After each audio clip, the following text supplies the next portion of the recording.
విద్యార్థుల్లో ఇటీవల కాలంలో మానసిక ఒత్తిడి ఆందోళన పెరుగుతోంది. ముఖ్యంగా పబ్లిక్ పరీక్షలకు హాజరయ్యే 10వ తరగతి విద్యార్థుల్లో చాలా మంది ఆందోళనకు గురవుతున్నారు. వారు మానసికంగా ఇబ్బందులు పడడంతో పాటు కొన్ని సందర్భాల్లో ఆత్మహత్యలకు కూడా పాల్పడుతున్నారు. ఈ నేపథ్యంలో విద్యార్థుల్లో ఆందోళన ఒత్తిడి తగ్గించేందుకు రాష్ట్ర పాఠశాల విద్యాశాఖ సమాయత్తమైంది. రాష్ట్రంలోని అన్ని ప్రభుత్వ పాఠశాలల్లోనూ ధ్యానం, యోగాలను తప్పనిసరి చేసింది. ఆ వివరాలు ఇప్పుడు చూద్దాం. 10వ తరగతి చదివే విద్యార్థుల్లో పరీక్షల ఒత్తిడి ఆందోళన నెలకొంటోంది. మారిన పాఠ్యాంశాలు, సిలబస్ వంటివి వారిలో ఆందోళన కలిగిస్తున్నాయి. దీంతో కొందరు విద్యార్థులు ఇబ్బందులు పడుతున్నారు. ఒకరిద్దరు చదువుల ఒత్తిడిని అధిగమించలేక మధ్యలోనే స్కూల్ మానేస్తున్నారు. ఇలాంటి వారిని దృష్టిలో పెట్టుకుని పరీక్షల ఒత్తిడి, ఆందోళన తగ్గించేందుకు పాఠశాల విద్యాశాఖ నడుం బిగించింది. దీనిలో భాగంగా అన్ని ప్రభుత్వ పాఠశాలల్లోని 10వ తరగతి విద్యార్థులకు ఉదయం, మధ్యాహ్నం మొదటి పీరియడ్లలో యోగా, ధ్యానం వంటివి తప్పనిసరి చేసింది. ఉదయం పాఠశాల ప్రారంభమైన తరువాత తొలి పీరియడ్లో తొలి 10 నిమిషాల పాటు యోగా, ధ్యానం చేయించాలని పాఠశాల విద్యాశాఖ అన్ని ఉన్నత పాఠశాలల ఉపాధ్యాయులకు సూచించింది. అదేవిధంగా మధ్యాహ్న భోజన విరామం తర్వాత ప్రారంభమైన తొలి పీరియడ్లోనూ తొలి 10 నిమిషాల పాటు విద్యార్థులతో యోగా, ధ్యానం చేయించాలని పేర్కొంది. అదేవిధంగా విద్యార్థులకు విశ్రాంతి పద్ధతులకు ప్రాధాన్యమివ్వాలని తెలిపింది. తొలి పీరియడ్లో ధ్యానం, యోగాలతో పాటు ప్రతిరోజు చివరి పీరియడ్లో విద్యార్థులతో సంప్రదాయ క్రీడలు ఆడించాలని పాఠశాల విద్యాశాఖ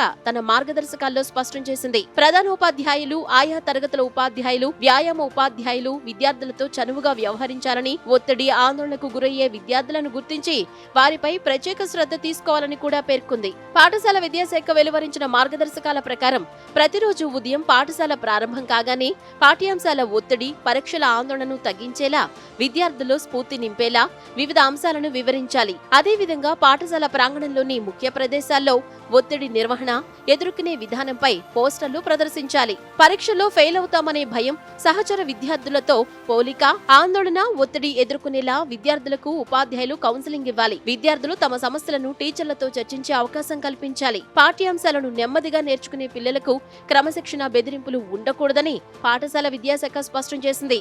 అదేవిధంగా గెస్ట్ లెక్చరర్లను ఆహ్వానించి వారి ద్వారా కూడా విద్యార్థులకు దిశానిర్దేశం చేయించాలి. ఎస్ఎస్సి 100 డేస్ యాక్షన్ ప్లాన్ లో భాగంగా 100 రోజుల కార్యాచరణ ప్రణాళిక ప్రతి పాఠశాలలోనూ రాష్ట్ర వ్యాప్తంగా అమలవుతోంది. విద్యార్థులందరూ ఎక్కువగా పరీక్షలంటే ప్రణాళికతో పాటు ఒత్తిడి, భయము, ఆందోళనతో గడుపుతున్నారు. ఇవన్నీ తగ్గించడం కోసం ప్రభుత్వ ఆదేశాల మేరకు ప్రతి క్లాస్లోనూ మొదటి పీరియడ్లో 5 నిమిషాలు మేమందరము ధ్యానము అనేటువంటి దాన్ని ప్రాక్టీస్ చేసి మానసిక ఆందోళనను తగ్గిస్తున్నాము. విద్యార్థులలో ఒత్తిడి తగ్గితే చదివిన పాఠ్యాంశాలన్నీ బాగా గుర్తుంటాయి, పరీక్షల్లో బాగా రాయగలుగుతారు. యోగా కూడా లాస్ట్లో పాఠశాల అయిపోయిన తర్వాత, పరీక్ష రాసిన తర్వాత 15 నిమిషాలు ప్రతిరోజు ప్రాక్టీస్ చేయిస్తున్నాము. విద్యాశాఖ జిల్లా స్థాయి అధికారులతో ఒత్తిడి నిర్వహణ, జీవన నైపుణ్యాలపై విద్యార్థులకు పాఠశాలలోనే సెషన్లు నిర్వహించాలని పాఠశాల విద్యాశాఖ పేర్కొంది. పాఠశాల ప్రాంగణంలో నడక, తోట పనులు చేపట్టి పిల్లల్లో ప్రశాంతత, ఏకాగ్రత పెంచాలని తెలిపింది. విద్యార్థులు తమ బలాబలాలు అర్థం చేసుకునేలా చూడాలని, విద్యార్థుల చదువు, మానసిక అవగాహన పరిస్థితులను ఎప్పటికప్పుడు తల్లిదండ్రులకు వివరించాలని పేర్కొంది. పరీక్షలకు సిద్ధమయ్యే సమయంలో స్క్రీన్ టైం నియంత్రించాలని, కౌమార దశలో విద్యార్థుల్లో కనిపించే శారీరక, భావోద్వేగ మార్పులపై సున్నితంగా మార్గనిర్దేశం చేయాలని పాఠశాల విద్యాశాఖ స్పష్టం చేసింది.